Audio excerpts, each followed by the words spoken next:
Hey guys, Silly Tuck here, and I am back. And this is our final episode. This is the Go Home show. And I've just realized it's the Go Home show, and I don't think I've booked it that well as a Go Home show, but it kind of just ends, but whatever. I'll try to fill in the blanks here and there. Kind of make it more or less like a Go Home show. So, where are we tonight? We are still in the Sun National Bank Arena in New Jersey, apparently because that's like the only place we can go. And let's go. So, pre-show matches to open up, and a match that has some good action, not much weight in the heat. Ted DiBiase Jr., yes, the prospect, shows up and defeats Low-Key in 8 minutes with the Dream Street. Ted DiBiase Jr. has officially debuted his narcissist gimmick. It has gotten an A rating. That's beast. That is awesome. I want to do big things with Ted DiBiase because he is an amazing wrestler. Not so good on the mic. I can attribute to that. He's not great on the mic. It's not to say he's bad on the mic, but he's not, like a Rock. Well, it's hard to say anybody is like Dwayne Johnson on the mic, but yeah.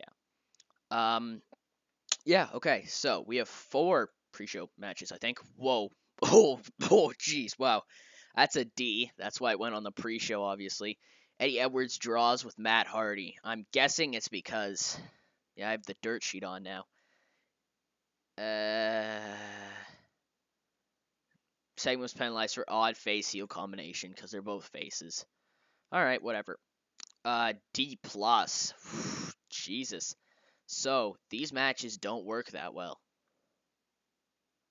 for booking decisions. So I guess because I chose them to draw, it's not doing well. Whatever. And finally, our last pre-show match, Jimmy Jacobs gets a good, solid pre-show win over Samuel Shaw with the end time.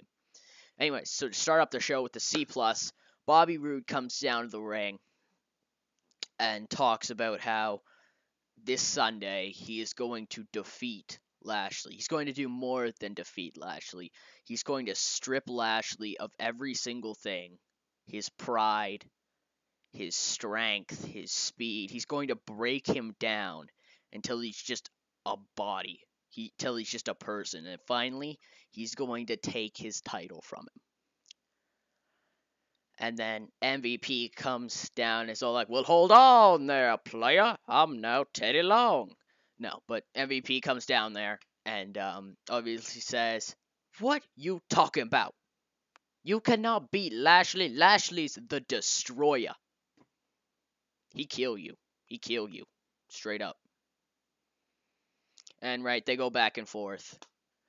I will beat Lashley, but you can't beat Lashley. I'm gonna beat Lashley. No, you won't. You cannot beat Lashley. I will beat Lashley. No. Yeah. So that's alright, I guess.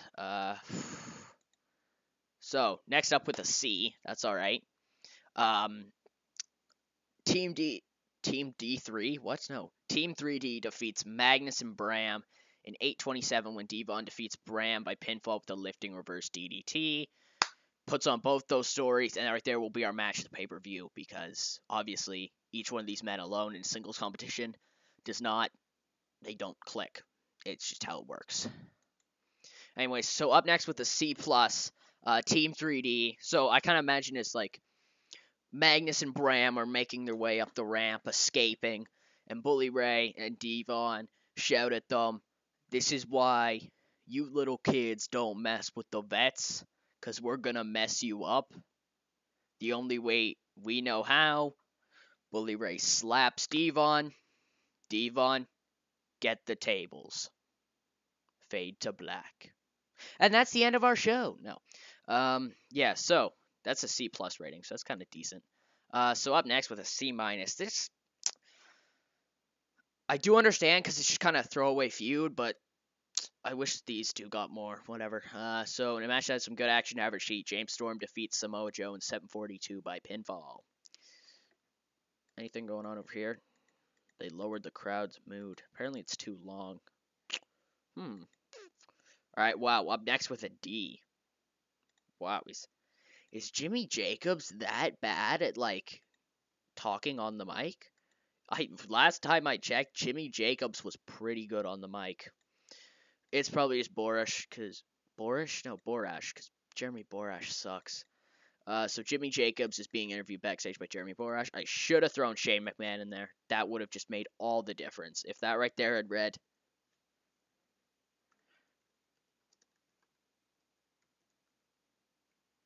that, it would have been 20 times better.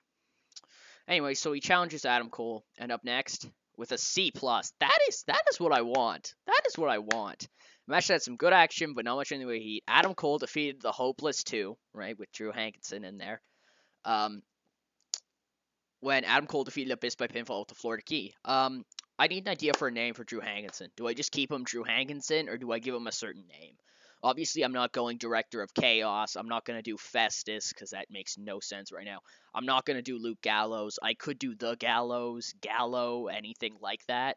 Just let me know what you think in the comments. Yeah, so that's a pleasantly nice rating. I literally can't believe we got that. That's quite nice. Now with a C minus. I can't believe we got that either for these two. Anyways, Adam Cole is in the ring still after winning, and he says he will take Jimmy Jacobs' challenge. Now, if I don't have them as a match already at No Surrender, I should. Yep, book match. 1v1. Boom. We are going to do Adam Cole versus Jimmy Jacobs. Okay, that didn't do that. Jimmy Jacobs. Save. Boom. We have another match for the No Surrender card. So, up next, with a C. Match has some good action average heat. Jeff Hardy drew with Davey Richards, following a double DQ. So, obviously, last week we saw what happened when, I guess, repetitive booking stupidity comes in. I did turn that off, but I just wanted to be safe this week by giving him a little, a reboot kind of week. So that got a C, so that's nice. It's not a main event, so, wow. A music video shown to promote Ted DiBiase Jr. with a D+. I guess it's just because it's his popularity, and he's not popular, but whatever. We'll work on that. Match some good action moments showing the heat. Chris Sabin defeated Robbie E in 775 by pinfall with a future shock. If you've noticed the abundance of tag teams being split up into one-on-one matches, it's because I'm trying to avoid repetitive booking. And yes, I know I turned it off, but it kind of just spoke to me, and it said, yes, the game literally spoke to me. No, but it was it showed me I can't keep booking the same thing over and over and over again. It makes no sense for me to do that. It's not enjoyable to you guys. I know it's not enjoyable. Yeah, so now with the C+. Well, this is crazy too, because it's a cat fight. Awesome Kong and Gail Kim have a cat fight. Joey Styles. In the ring, that should say backstage. It was under backstage. Don't even question it. And Awesome Kong strips Gail Kim down to her underwear. TNA being TNA at its finest. That's all I've got to say. Yeah, C+, that's nice. And then, it match was good action, but not much of a heat. Alyssa Flash defeated Gail Kim in 701 by pinfall with an air raid crash following interference from Awesome Kong. So, obviously showing that these two, Alyssa Flash and Awesome Kong, these two right here, are still kind of working together, even though she's not Saeed or whatever they called her. Yeah, so that's alright for a teams match. Alright, so up next with a C+. That's kind of what I want from this feud. In a match that had some good action when I was showing the heat, Spud defeated Austin Aries again. Spud will keep getting wins over this guy until he is put over extremely well. Yeah, I'm just building Spud up because I like him. He's good on the mic. He's entertaining. He's a good wrestler. He's amazing for his size. Can play the underdog really well. And if only I could turn him face. And I know face isn't his strong suit, but the underdog gimmick works really better for faces, obviously. Especially if I could face him off against somebody who I'm bringing in, who may have connection to Shane McMahon somehow. Yeah. But up next with C+. Bobby Roode offers some quote-unquote friendly, what? No, that should just say friendly advice to Mr. Anderson backstage. Basically, Bobby Roode says something's going to happen during Mr. Anderson MVP's match at No Surrender. and he doesn't know what. I'm sorry about that. We're back. Stupidity of it having only a 10-minute time limit because I'm using the free version of this software. Anyways, so basically, like I said, Bobby Roode is like they're planning something. I don't know what yet. It's just what I've heard. So watch yourself. And Anderson's like, oh, okay, sure, there, buddy. So then with a D plus, that's our main event.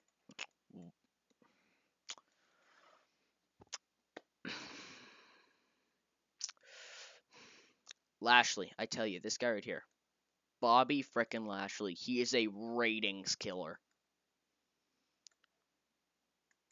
Lashley is so bad. God damn. And we only get a C because of that.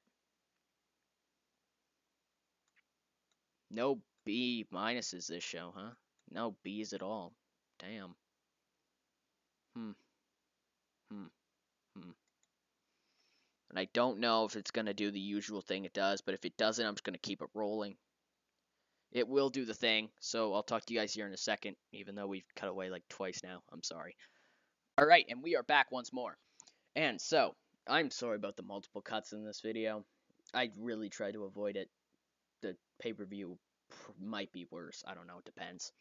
But I have unread emails waiting, blah, blah, blah. Good stuff. Impact Wrestling. Oh, God, how well did we do? Show was good, although some found it underwhelming. Yes, because at this point we need like a C plus or more. And this will happen eventually. Like, this will happen on and off. We'll get good shows. We'll get bad shows. Right now, I'm only getting bad shows, which I hate because it makes me look like I'm a horrible booker to you guys, but whatever. Doing whatever I can. So, Impact Wrestling draws a 1.65 on Spike. This is up from last episode. Wow, that's actually alright. Dixie Carter has some minor morale issues. Shut up. That guy. Whoever this Kurt Angle is. I've never heard of him before. Who is this Jason Hervey? Actually, I do hate Jason Hervey. I just want his contract to bloody expire already. Samuel Shaw. Dude, whatever. I'll give you like $500. If you're not happy, go jump off a bridge.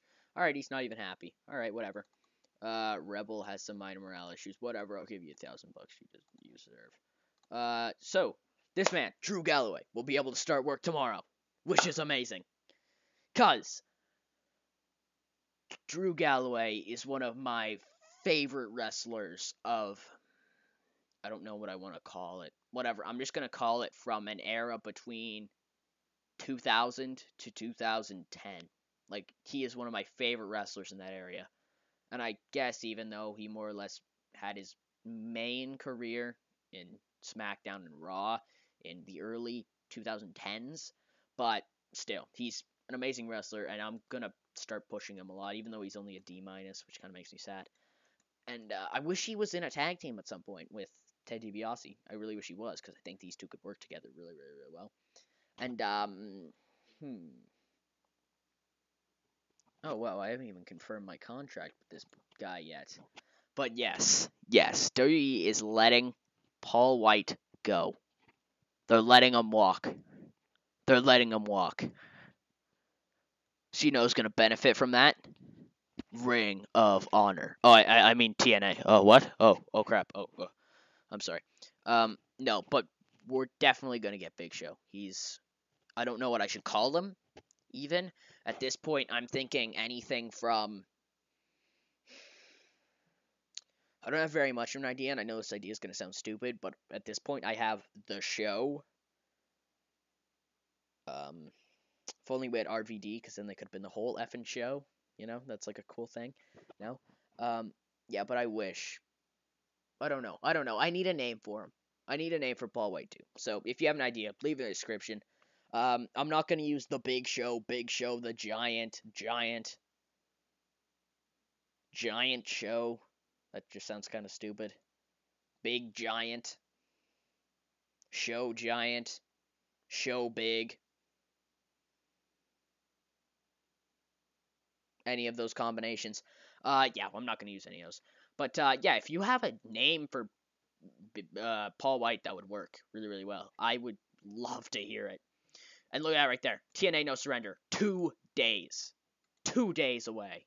That's pow, pow, pow. Explosions everywhere. Pow. Anyways. Oh, Jesus. I'm like choking over here on nothing.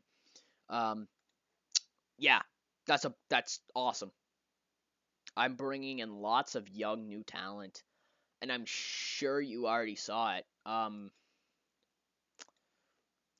don't know if you saw it or not, but yeah, I've already confirmed my deal with Matt Seidel. If you have an interesting idea for a name for Matt Seidel, leave a description. Like, I'm happy with Matt Seidel as a name. It's a cool name. But if you have any cool ideas, just leave them below, and I might, give it to him. Yeah. When does his contract start? I know he's not available at this time. When does he start? Ah, Delirious and Seidel. That's interesting. Yeah. Anyways, guys. Thanks for watching. I guess. Yeah. I'll see you next time. Silly Tuck out.